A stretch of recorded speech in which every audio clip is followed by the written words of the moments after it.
thank you, Lord, for honoring Brother North with that song. Praise God.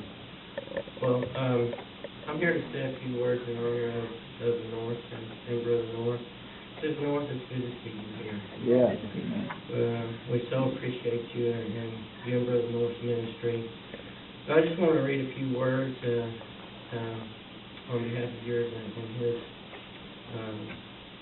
This first excerpt is from our church website and church history. In July 1991, God sent Reverend Jerry North and his family to pastor the church. Brother and Sister North, along with their daughters Angela, Heather, and Abigail, moved from Mississippi to Wiley. Under the leadership of Brother North, the church saw new families brought into the congregation. There was a steady growth in Royal Rangers, Missionettes, Children's Church, and the Sunlight Christian Academy. Pastor North remodeled and updated the school facilities, including an education annex building. The church also purchased 2 adjacent properties in order to house school staff and prepare for future growth. The church nursery, restrooms, and foyer were also remodeled. I read to you that the Norths moved from Mississippi, but there's no doubt the Norths are from Arkansas. And from the very first, particularly me, is a little bit taken back by Brother North. You see, his first message when he tried out for church, he told us all about his mastery of fire. I heard interesting stories of lighting the Christmas tree, but never one quite like that. He often spoke of himself as just a hick from the boonies of the Arkansas rice field. Not saying that that's not true. And how he worked the farm with his father, he painted a picture of a barefoot boy with little or nothing to his name. You might think much of an image like Jethro Bodine trying to decipher for his Uncle Jed. However, Brother North was a man of great intellect and learning.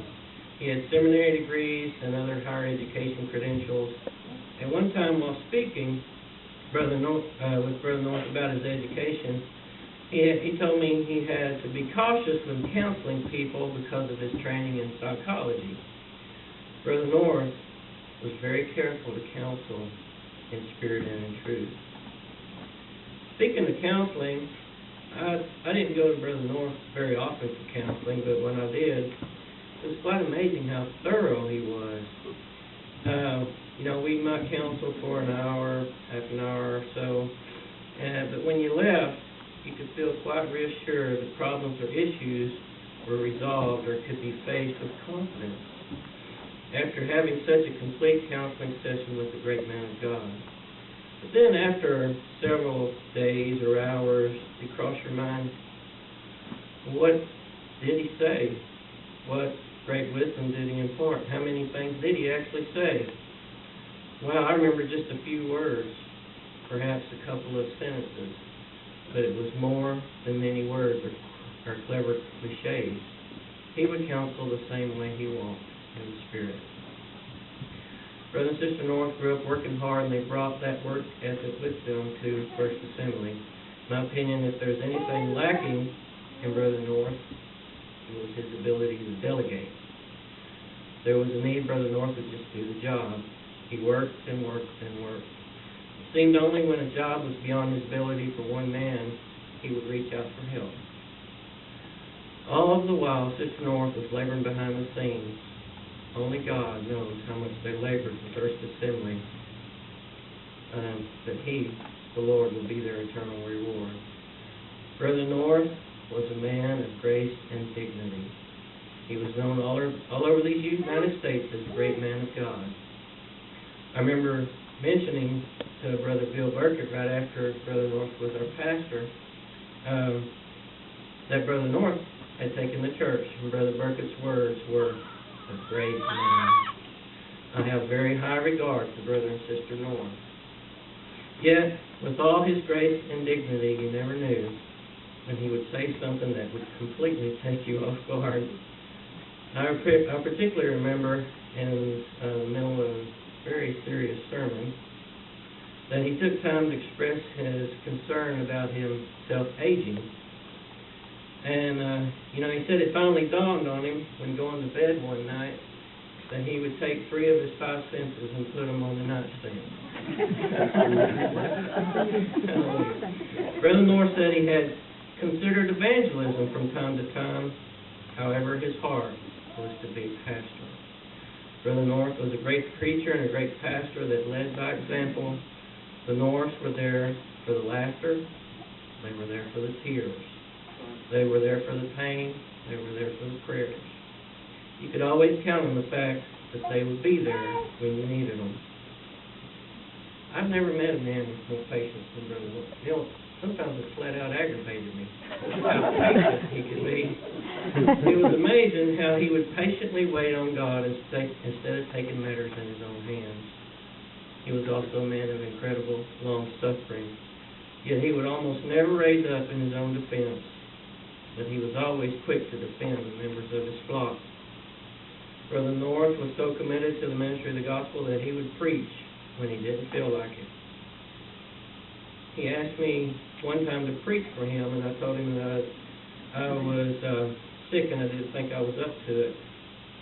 He actually scolded me on that. He said I'd have to be so sick that I'd have to not be able to drag me out of bed to keep me from preaching. That was before he came down with the cancer. Later he proved his own words. We watched Brother North preach, standing right here, as white as a sheet. And then soon after that, he'd go to the doctor, and the doctor said he didn't understand how he was even standing because of his blood count was so bad. Brother North even preached his last message at Stuttgart, setting down. That's how committed Brother North was to proclaiming the gospel. Many people know that Brother North was sick for a long time. However, many do not really understand at what level and for how so very long Brother North suffered in body. Not long before the Lord took Brother North, during a moment when he was not doing well in his body, he asked the question, as speaking to God, why have I had to go through all this? And I took the opportunity to remind him, Brother North, your suffering and faith had touched a great many people as inspiration. And that if Brother North can go through all this, then we can go through our trials and our troubles too, and stay faithful. There was great suffering Brother North endured. However, there was also great times. Great times of fellowship, like at the Brayleys and at the Monagans. Church group vacations, like the Rocky Mountains in Colorado, Smoky Mountains in Tennessee.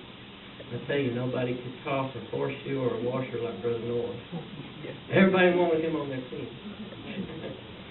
He's also pretty good at volleyball. When we think of the pastoral ministry, thinking of a pastor, we think of the pastor. Yet Brother North was not complete without his wife, Sister Pat. She served Wiley First Assembly with the same grace and dignity as her husband. During Brother North's many years of suffering, she was always there for him, while all the time serving the church. Sister North kept the church in top shape and was always making beautiful decorations for the church. All throughout the year, you could just expect the church to have nice things to match the season. While she served at our church, and to this day, she is a great example of godliness. We hear many times, and it's often spoken of great men of God, but I can say with confidence, Sister North is a great lady of God.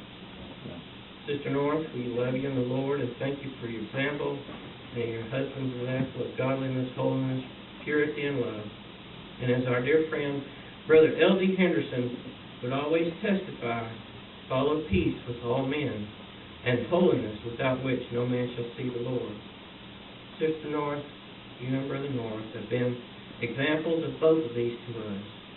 May we hold to your wonderful example. God bless you. Great, great. Thank you.